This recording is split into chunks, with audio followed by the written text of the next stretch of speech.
There we go. Okay. All right, just going on my morning walk. Got my coffee. Got the dog. Still testing out the iPhone, trying to get the stabilization down. I might have to mess with it in post editing, which I don't like doing that. I like to just shoot the video and have it ready to go. It makes it a lot easier when you shoot a lot of video. You don't want to have to spend time editing. And this was a huge epiphany that I had with our photo booth business. Chewy, leave it.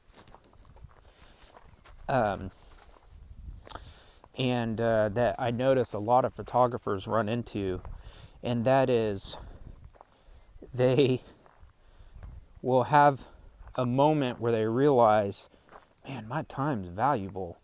I don't need to be taking all these photos and then, let me back up. Okay, so a lot of photographers, when they're first starting out, and the amateur photographers, this is how you can, you know,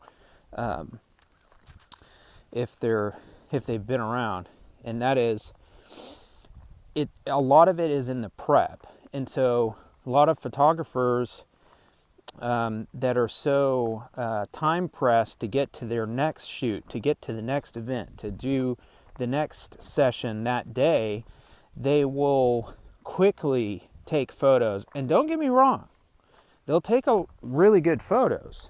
These are good photographers. But it's the little details that add up. And so there might be something in the background, or, the lighting just isn't right, the angle isn't right. I don't know. I don't know that much about photography. I know more about the business aspects. And then they'll have this mentality of, oh, well, I'll just edit that out. Oh, well, I'll just fix that later on. And well, if they have, two weddings a day, and a few weddings over the weekend or whatever, and then they've got, hundreds and hundreds and hundreds of photos to edit out, it's like, dude, you're wasting a lot of time. You could have just fixed that error at the very beginning before you took the shot, because once you take the shot, it's kind of set in stone, and then you're going to have to go back and use more of your time to edit something that could have been fixed at the very beginning. The reason I tell you this is because this is very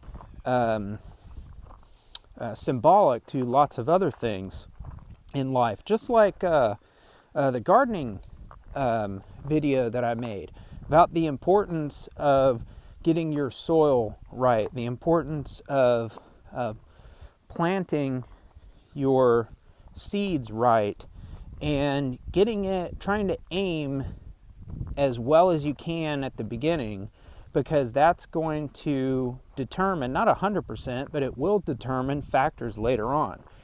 And a big component in this is learning to let go, learning to be realistic, and learning to supersede the need of perfectionism. And I know a lot about that. I know a lot about the strong influence of external validation and external relationship, not just with people, but I'm talking about valuing and connecting with external factors more than, internal aspects.